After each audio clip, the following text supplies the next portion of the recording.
Shalom Aleichem.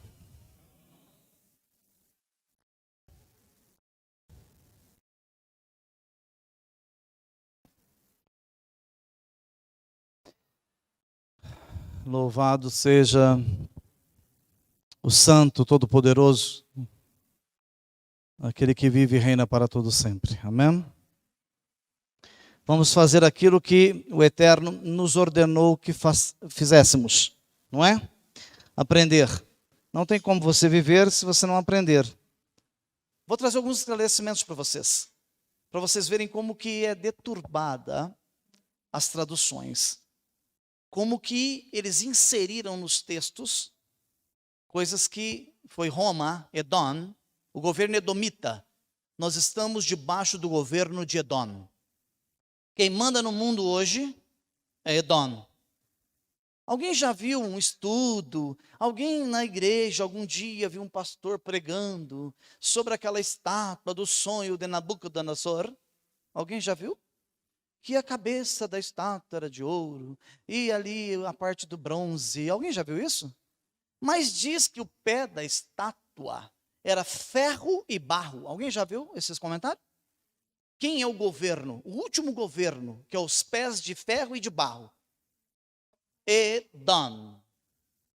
Edom, a tradução da palavra Edom é vermelho. Nós estamos debaixo de um governo vermelho que está a sua sede lá em Roma. Quem determina tudo são eles. Dentro do meio cristão, está tudo inserido dentro do contexto de Roma. Por exemplo, você vive pelo governo de Roma. Hoje à meia-noite o dia vira. Quem determinou essa virada? Roma. Se você fosse um judeu e andasse no calendário de Deus, o dia virou agora às 18 horas. 18 horas e 1 segundo já é segunda-feira. Esse é o calendário que está aqui. Mas Roma criou um calendário chamado calendário gregoriano. Que o dia, escute, olha a inteligência. O dia termina nas trevas. Meia-noite é trevas. Meia-noite e 1 segundo é trevas. O dia termina nas trevas e começa nas trevas. O dia de Deus termina às 18 horas, que é luz. E o próximo dia começa às 18 horas e 1 segundo. É dia ainda, é luz. O dia termina na luz e começa na luz. Aí vem um homem, vem lá o Gregório, um espertão, e deturba os calendários. E o mundo tem que andar segundo o governo de Edom. São muitos detalhes. Então eu quero que você se concentre. Por isso que as crianças estão lá no playground agora, para vocês se concentrarem. Nós vamos estudar no livro de Mateus 5,17, livro de Romanos capítulo 2, versículo 13, e 2 Tessalonicenses capítulo 2, versículo 3. E o tema da noite é: existe graça sem a lei? Porque a vida toda eu ouvi falar que nós estamos na graça. Seremos salvos pela graça, eu vivo na graça, eu não tenho mais nada com lei não faz parte mais da minha vida. Primeiro ponto. As pessoas precisam raciocinar, gente.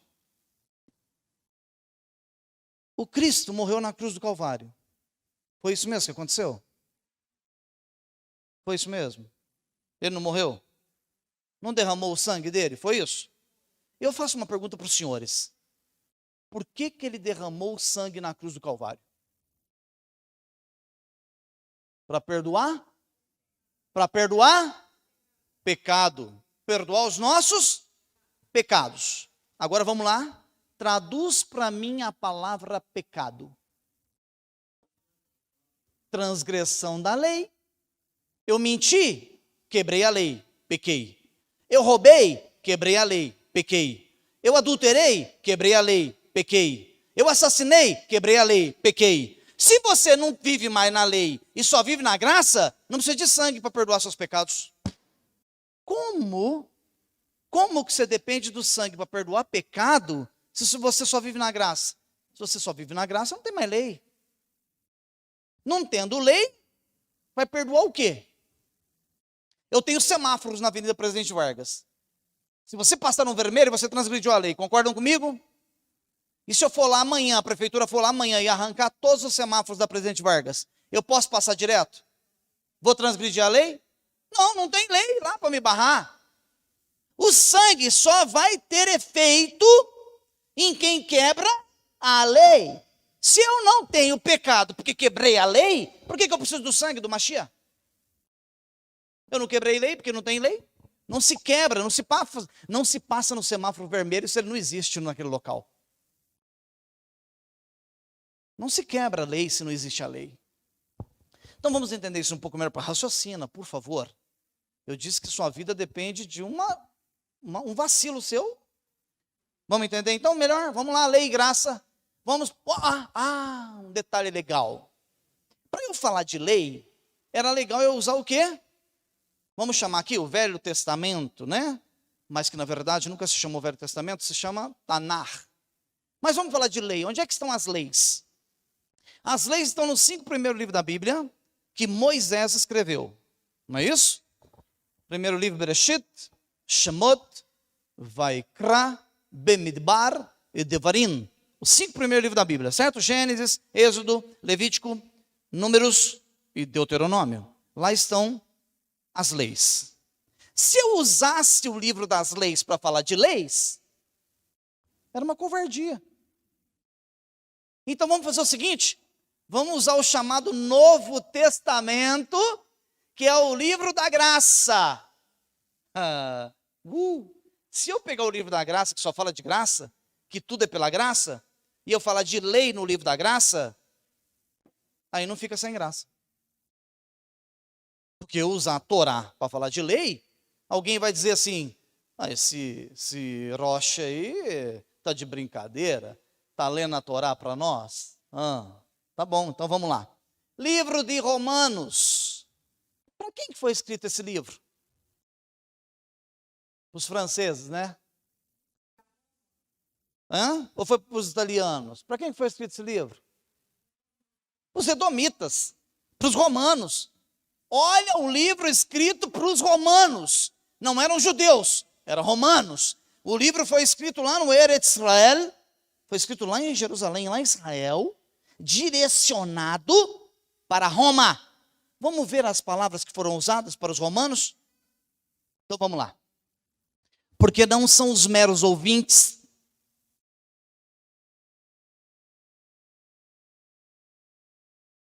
da Torá. Alguém tem uma Bíblia do João aí? Do João Ferreira, alguém tem aí? Abre para mim rapidinho, por favor. Rápido, rápido, rápido. Vamos ver o que eles colocaram aí. Vamos ver o que Roma colocou no texto. Vamos lá. Vamos lá. Porque não são meros ouvintes da Torá. É isso que está escrito. A quem Deus considera justos.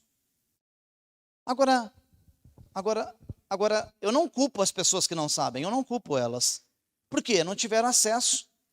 Não tiveram acesso a realmente o que está escrito. Porque não é fácil chegar mais próximo dos originais. Não é fácil. Eu disse mais próximo. Tá? Alguém já abriu aí? Porque os que ouvem a lei não são justos diante de Deus, mas os que praticam a lei hão de ser justificados. Não, eu não entendi direito. Você está lendo em Romanos que tem que praticar a lei? Que os líderes por aí falam que só está na graça? Não é possível. Leia novamente, é que eu não estou entendendo isso não. Lê para mim. Leia novamente para mim, por favor. Porque os que ouvem a lei não são justos diante de Deus, mas os que praticam a lei hão de ser justificados. Não, para. Espera. Quem pratica a lei é que vai ser justificado? Mas eu estou na graça. Eu não tenho que obedecer a lei. Está tudo, tá tudo de boa, galera. Para que praticar a lei? O que você faz com o livro de Romanos? Faz o seguinte, chega em casa, se você não concordar comigo, que é um direito que você tem, livre arbítrio. Arranca a página. Tira fora. Aí você obedece só aquilo que você acha que convém. Sabe qual que é o nosso problema? Nós acatamos o que achamos que nos convém. Não é isso, Everton? Você acha que te convém? Você acata. Não, isso não é para mim. Isso é para judeu. Sério? Então, olha lá. Porque não são os meros ouvintes. Oi. É muito bonito as igrejas lotadas de gente fazendo. aleluia! Mas eu quero saber quem pratica, quem obedece, quem cumpre.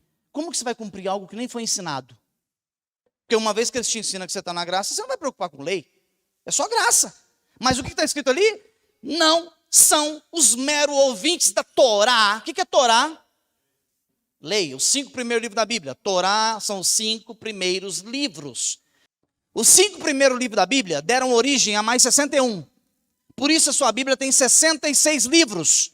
Porque os 5 primeiros deram origem aos outros 61 para frente. Agora, olha lá. Não são os meros ouvintes da Torá quem Deus considera justos. Antes, são os praticantes da Torá, do que a lei diz, que são considerados justos à vista de Deus. Sou eu que estou falando? Vocês estão ouvindo aqui alguma heresia? O Marco aqui está criando uma regra, eu estou lendo algum pensamento de algum teólogo aqui, é isso que eu estou fazendo? Não, é o que está escrito. Então, se você se diz cristão, se você fala que você é um crente, se você fala que é um judeu messiânico, você tem simplesmente que acatar o que está escrito, só isso. Agora, a opinião de algum pastor, de algum padre, isso aí, que me interessa? Eu queria ver você chegar no hospital do coração, com uma cirurgia de emergência, e alguém dizer assim para você, o cirurgião cardíaco não está. Mas nós temos um enfermeiro aqui no corredor que pode abrir seu peito aí e te operar do coração. O que você vai falar para o cara? Você está maluco, irmão? Então você tem que saber em quem que você está pondo a sua salvação, na mão de quem. Você tem que ter certeza da vida eterna. É simples as colocações que eu fiz aqui. Agora, olha lá. Você foi convencido pelos religiosos, pelos teólogos, que está vivendo na graça e não precisa de cumprir lei. Para quê? Lei já está no passado. Isso aí está superado. É muito interessante, né? Mas se nós fôssemos falar sobre isso, nós tínhamos que fazer um seminário aqui de uma semana para explicar detalhadamente. Mas vamos em frente. Vamos tentar abreviar. Vai lá. Matitiahu, livro de Mateus, capítulo 19, versículo 16, está escrito assim. Um homem, escute isso. Um homem se aproximou de Yeshua e disse, Rabi. Por que ele disse Rabi? Porque Yeshua era o quê? Era um rabino. E Yeshua era um rabino. Para ele ser um rabino, ele era um judeu, concorda comigo? Um homem se aproximou de Yeshua e disse, Rabino, que boa ação deverei fazer para ter a vida eterna? Olha que pergunta legal, básica. Nós estamos no Novo Testamento? Livro de Mateus? E uma pessoa, um homem, um trauzente, uma pessoa que estava andando ali, viu Yeshua, o rabino Yeshua, parou e perguntou para ele, Rabi, o que boa ação deverei fazer para ter a vida eterna? Ele falou assim, irmão, faça uma campanha de 7 semanas, louve a Deus, glorifique, jejum 40 dias, que você será salvo. Foi isso que ele falou? Não foi isso que ele falou? Tem certeza? Então vamos ver o que ele falou?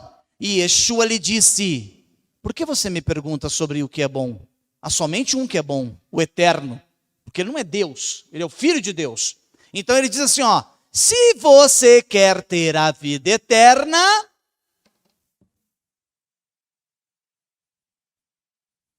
obedece às leis, a Torá. Não tem outra forma. Quem disse isso? Foi o Marco? Foi Lucas, Mateus? Não, isso aí palavras do próprio Yeshua. Olha o que o próprio Yeshua disse.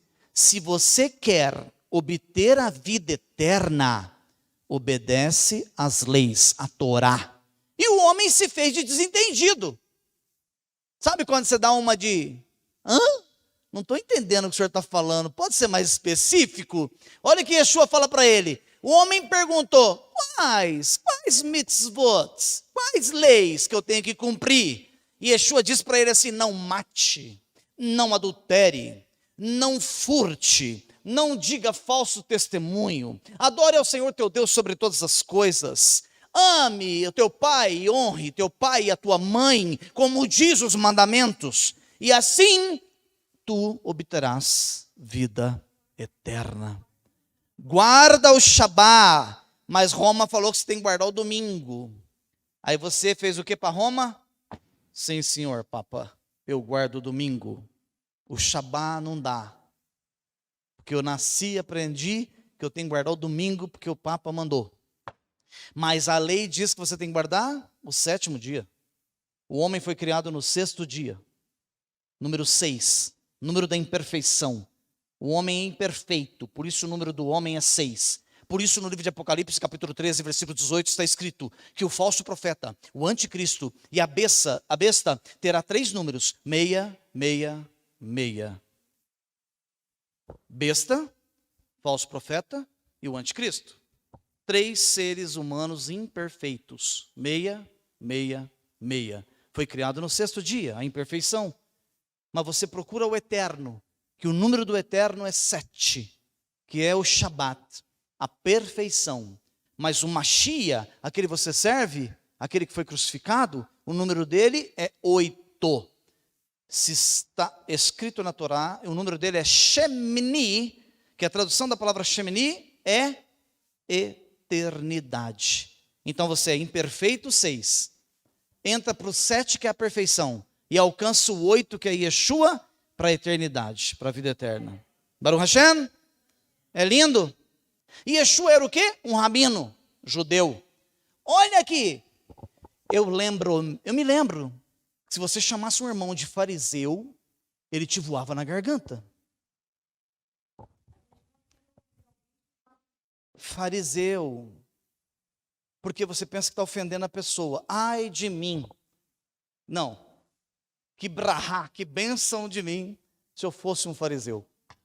Eu sou um judeu ashkenazi do leste europeu. E não sou um fariseu. Mas Yeshua, Matitiahu, Lucas, Marcos, eram todos fariseus.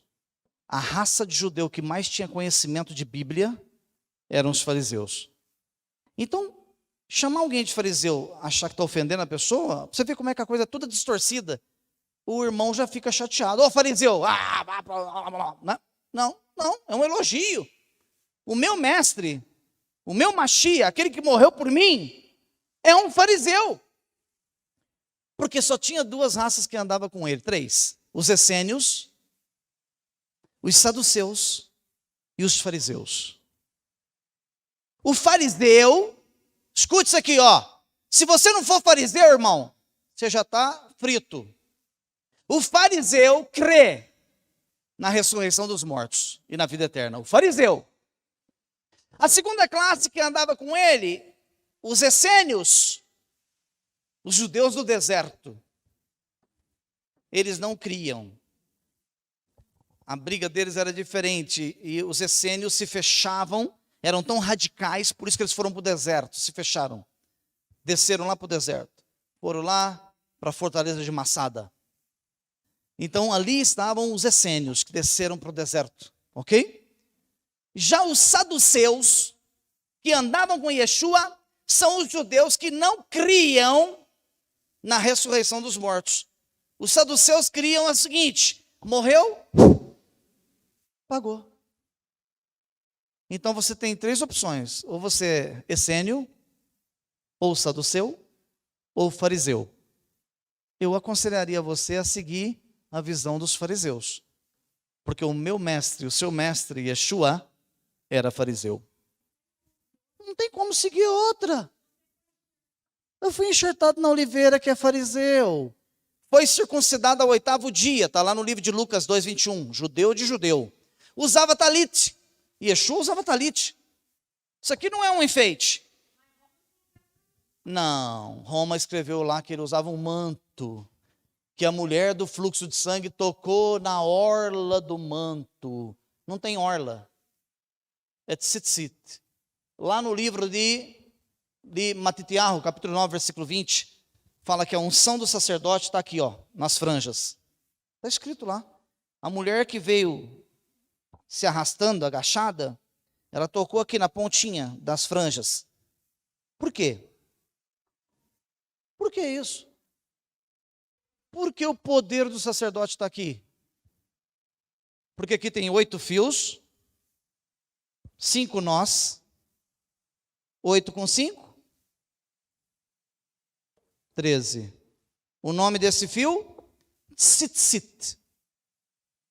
Se eu pegar a palavra tzitzit e descodificá-la, porque é o único alfabeto alfanumérico é o hebraico, cada letra equivale a um número. A palavra tzitzit tem um valor numérico de 600.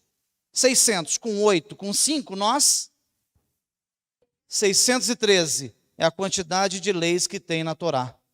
Quando um judeu coloca um manto desse nas costas, ele está dizendo, eu sou observador dos 613 mandamentos de Deus. Posso não cumprir todas, mas observo e luto para melhorar. E Yeshua estava com o seu tzitzit pendurado. Aquela mulher que veio agachada, se arrastando por baixo, sabia que a unção do sacerdote estava na ponta das franjas. Aí, de repente, no meio daquele aperto, aquele monte de gente apertando, sufocando, e Yeshua fala assim, ó, ei, alguém me tocou. Como assim? Os discípulos disseram, hã? Como te tocou no meio desse aperto? Ele falou, eu senti que de mim saiu virtude, saiu a cura. Isso é lindo demais. Ler é uma coisa, entender é outra. Ler Bíblia é uma coisa, entender é outra diferente. Ler, qualquer um lê, uma criança lê de 6, 7 anos. Agora, entender o que está escrito é uma outra muito diferente. E aqui tem 5 nós. E você sabe que tem 1, 2, 3, 4, 5. Para ter 5 nós, tem 4 intervalos. 4 intervalos. Eu coloco aqui o nome mais sagrado do Eterno, o tetragrama. 4 intervalos, 4 letras. O Yud, Re, Vav, Re. Tudo é sagrado. Aqui não inventa. Ah, inventou um negócio bonito. Não, não inventou. Não inventou. Se não me falha a memória, o profeta Ezequiel disse, eu vi o Eterno sentado no seu trono. E o seu séquito, olha o que eles escreveram.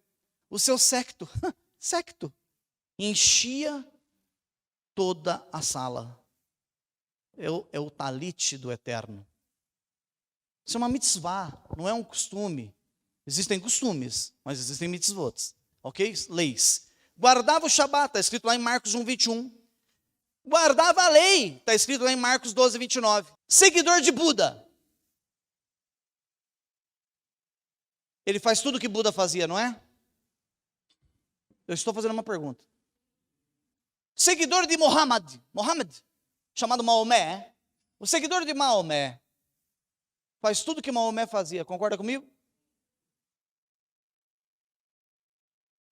O seguidor de Francisco,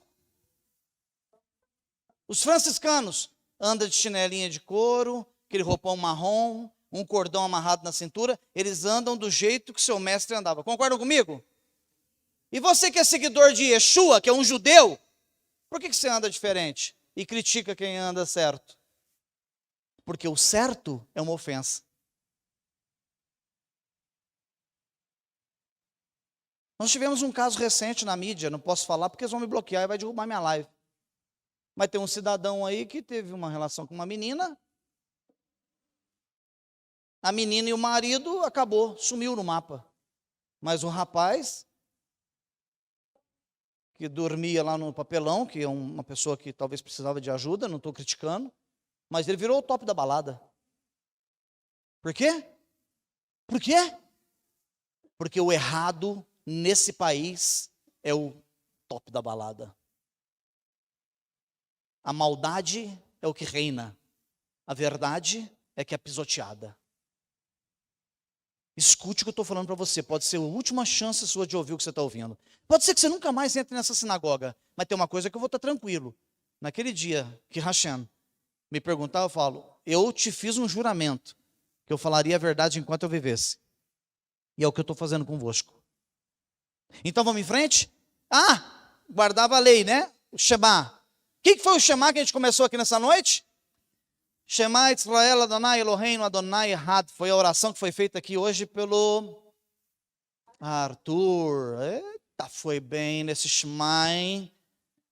É uma oração obrigatória, está no livro de Deuteronômio, capítulo 6, versículo 4. Ouça Israel, o Senhor nosso Deus, o Senhor é. Ouça Israel, o Senhor nosso Deus, o Senhor é um. Nós somos unitarianos. Nós não somos trinitarianos. Nós não somos unicistas. O que é isso? Tem que estudar, irmão. Tem que estudar. Unicista é aquele que crê que Deus e Jesus é a mesma coisa. Esse é o unicista.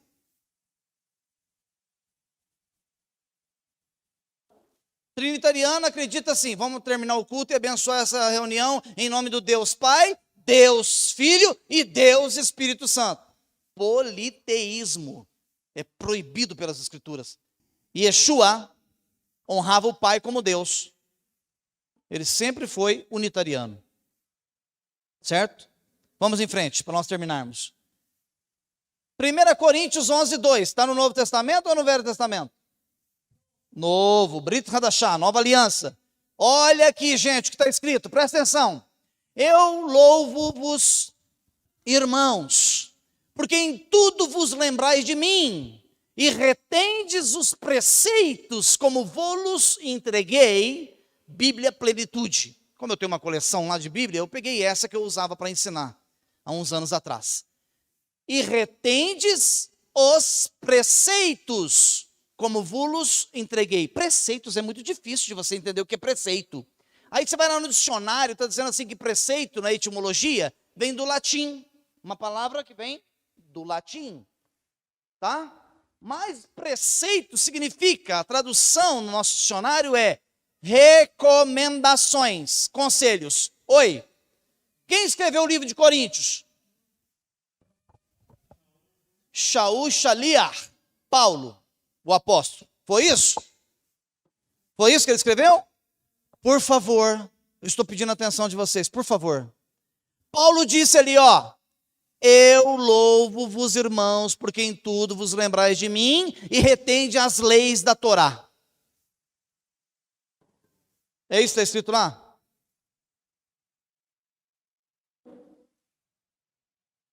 Bíblia é difícil, né? Ai, ai. Quando eu vejo alguém falar que entende de Bíblia, eu fico só olhando. Falo, cara, eu perguntei para você, essa ali está escrito sobre lei?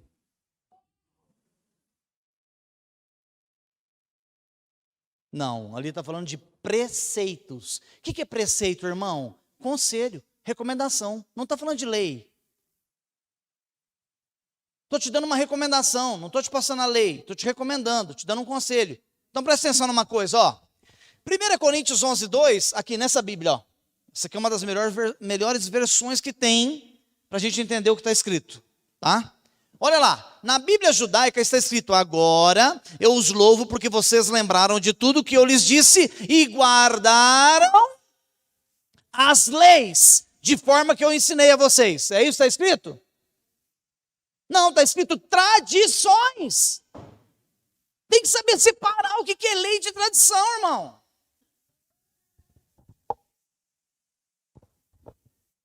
Uma tradição não quer dizer que ela seja lei. Um véu na cabeça de uma mulher. Vocês estão vendo as mulheres aí, a maioria de véu na cabeça. É lei? É o quê? Tradição.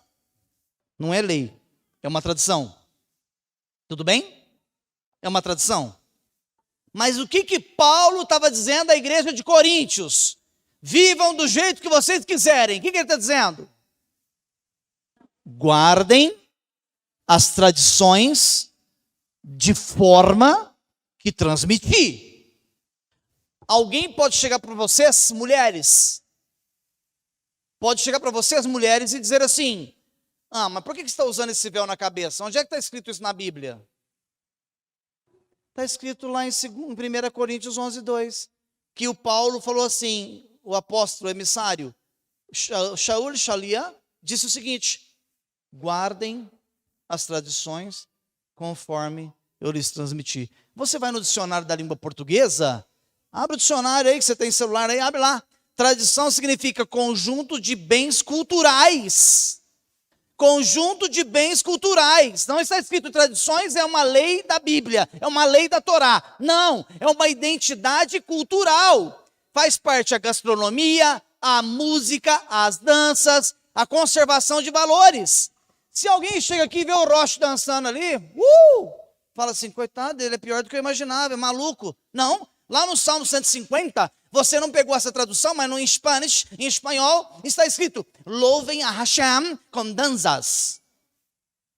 Dance na presença do Eterno, dance, adore Ele com dança. Faz tanta coisa na igreja, mas se você dançar para o Eterno tem crítica. Mas fofoca pode. Lashon Hará, que é o pior crime da Bíblia, que é falar da vida do irmãozinho, isso tem demais. Eu não estou dizendo que vocês façam, estou dizendo que tem demais. Coa-se um mosquito e engole-se um camelo. Então, conjunto de bens culturais, identidade cultural, faz parte da gastronomia, a música. Você quer deixar uma pessoa pirada? Quer? Fala para ele que a lei alimentar está ativa. Fala para um cristão. Fala para um cristão, a lei alimentar está ativa. Ele perde sua amizade com você na hora. Então assim, galera, eu não estou aqui para encher templo. Eu não estou aqui para encher templo. Eu não estou aqui para te agradar.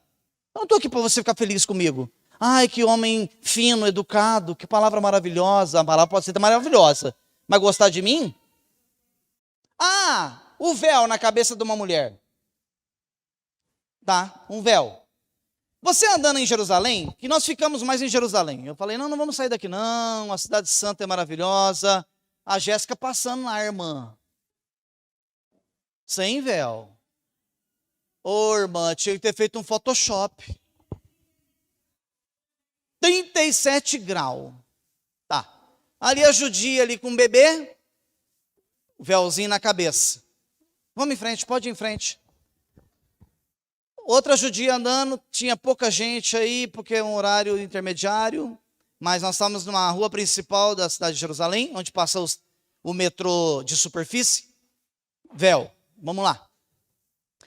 Ah lá, a Jéssica e o bonitão lá do Wesley fazendo pose na praça.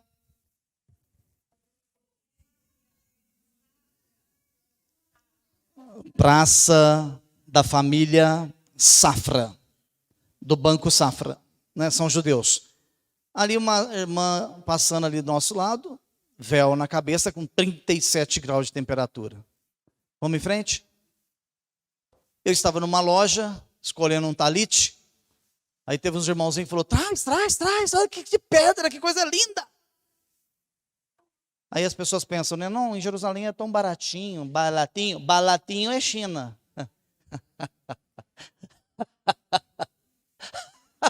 Jerusalém não tem nada balatinho.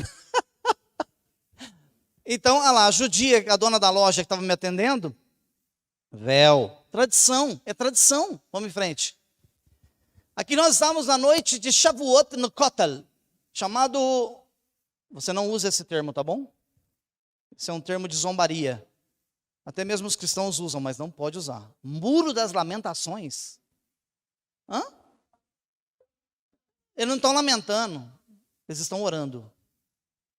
Então lá não tem ninguém chorando, lamentando, está orando. Aquele muro é a última parede que mantém de pé do Beit HaMikdash, do templo de Salomão. Então nós estamos ali de frente ao Kotel, de frente ao muro, do muro de oração, na noite de Shavuot. Nós passamos Shavuot aqui no muro, uma parte do Shavuot. Aqui, uma judia, olha o tamanho do véu da cabeça dela. A outra. Um detalhe muito interessante. Não eram costumes dessa congregação. Porque a congregação, ela pode flutuar na questão dos costumes, tá bom? Ela não precisa seguir a linha. Mas as judias ortodoxas, que não usam véu, sabe o que elas usam?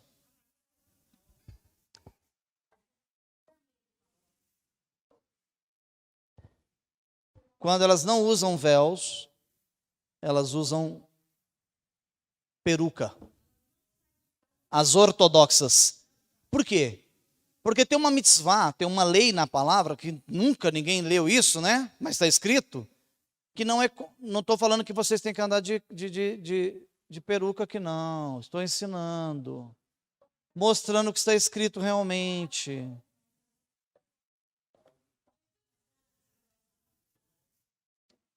A peruca é para não mostrar o cabelo original da mulher. Para mim não faz diferença, Marco. É cabelo do mesmo jeito, mas não convém que ela saia com o cabelo natural. Então, ou ela usa véu, ou ela usa uma peruca, tá bom? Mas aqui nós nunca exigimos. Nós nunca dissemos aqui, o homem tem que andar de kippá. Nunca exigi.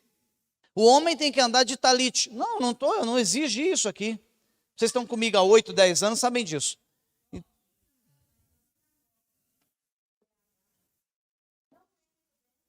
Na sinagoga do meu amigo aqui em Belo Horizonte, ninguém entra dentro sem kippá na cabeça, devido à Torá que tem no altar.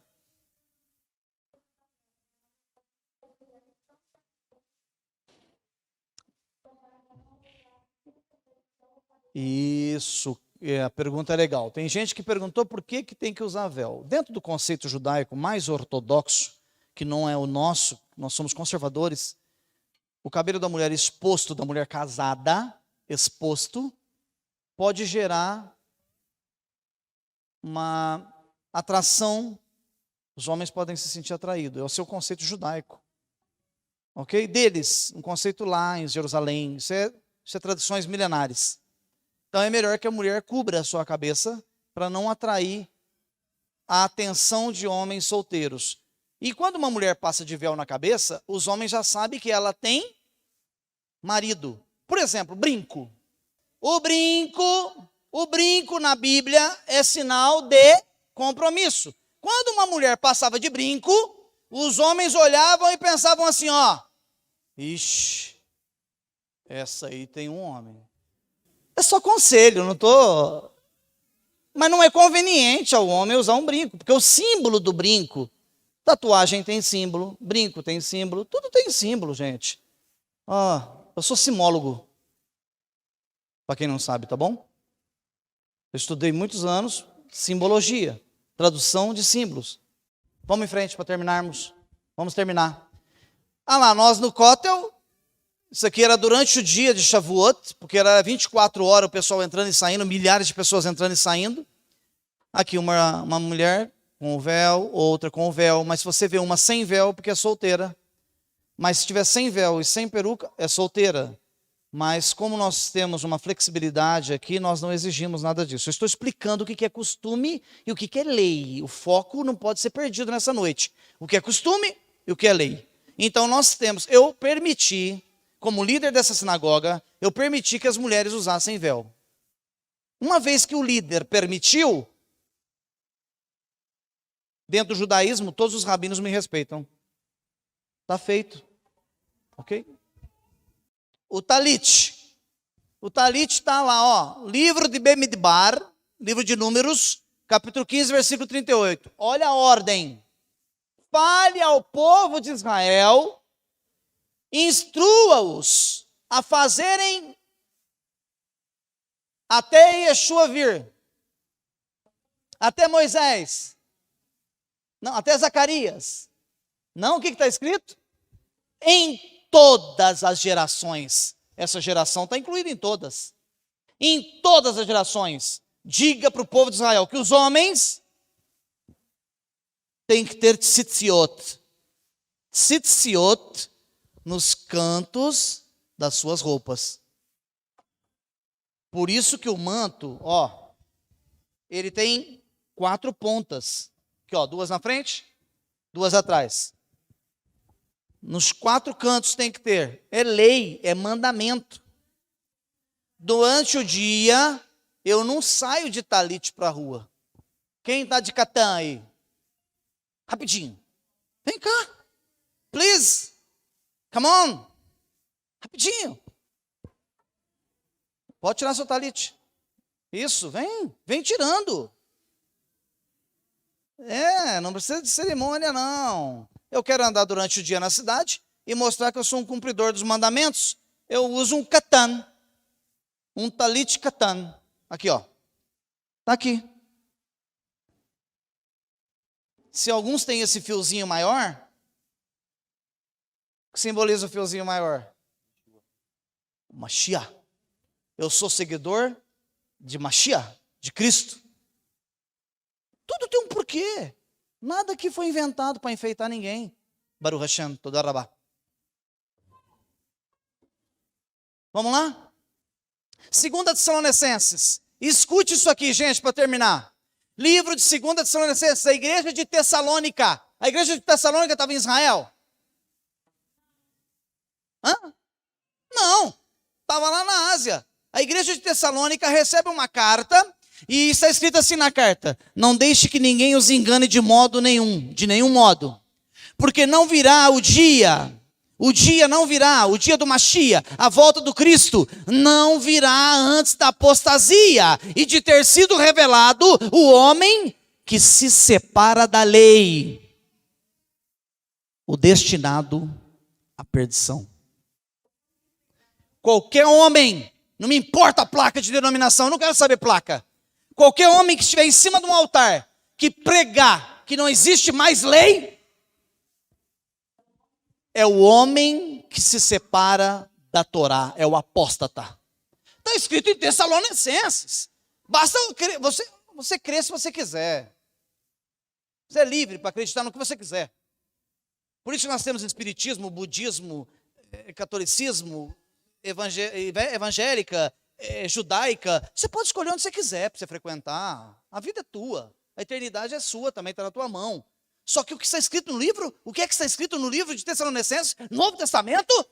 Não se deixe enganar, não deixe que ninguém vos engane de nenhum modo, porque o dia não virá e Yeshua não volta antes da apostasia, antes de ser sido revelado os homens, ou o homem que separa-se da lei e prega que só existe a graça. Mateus 5, 17 e 18. Eu quero que você preste atenção, que eu estou terminando. Olha o que Cristo falou. Não foi Paulo, Timóteo, não. Não foi não. Cristo disse, Mateus 5, 17 e 18. Não penseis que eu vim enfraquecer, destruir a lei ou os profetas. Eu não vim enfraquecer, eu não vim destruir, mas eu vim revelar a lei completamente em sua plenitude pretendida. Eu não vim mudar, eu não vim cancelar, eu não vim suspender, eu vim dizer para você se ela está mais ativa do que nunca. Está escrito, é só ler. Tem uma pessoa na live que fez a seguinte pergunta: eu não posso fechar a live porque ela está na live, ela quer ouvir. Se chama Maria Gorete, só não deu a cidade, né? Pergunta: no caso de uma mulher divorciada, como fica o uso do véu? Seria como solteira? O judaísmo entende que uma mulher que passou pelo get, divórcio, existe uma lista de regras aí, não dá para eu explicar agora o que significa um divórcio dentro do judaísmo. Se você aprendeu que divórcio é proibido, depende. Depende, não é proibido o divórcio. Só não pode divorciar porque cansou da esposa. Só não pode divorciar porque enjoou dela. Só não pode divorciar porque descobriu que ela era chata depois que casou. Mas não é por esse motivo que é permitido o divórcio. Se o divórcio estiver dentro de um conceito da palavra, da Torá, a mulher não precisa usar o véu. Porque ela está livre. Uma mulher que não está casada, ela está livre. Mas aí, se vocês querem saber conceito de casamento, tem que sentar no meu escritório comigo. O assunto é um pouco mais delicado. Eu vou ensinar para vocês conceito de casamento, tá? Bíblico, não é achismo. Nós não temos achismo aqui nessa casa. Não é achismo, é Bíblia. Aliás, todos vocês que vieram aqui, os que nos visitam, os que pertencem a essa casa, se alguém achou alguma coisa aqui que não está na Bíblia, por favor, eu vou te dar o poder, o direito de refutar. Porque eu não usei nenhum livro paralelo. Está escrito lá no pensamento do teólogo das plantas Sebastião da Silva. Eu não dei pensamento de ninguém aqui, eu dei Bíblia. Tá? Amém? Que o santo, bendito seja, o Hakadosh Baruhu, aquele que vive e reina para todo sempre, vos abençoe, vos guarde, vos dê um Shavuatov, uma semana de bênçãos, para que você possa caminhar segundo a sua vontade, na tua presença, em o nome de Yeshua HaMashiach. Amém. Yevarecha Adonai veishmerecha. Yaev Adonai panamelecha viunecha. Issa Adonai, Adonai panavelecha. Veasem lecha. Shalom.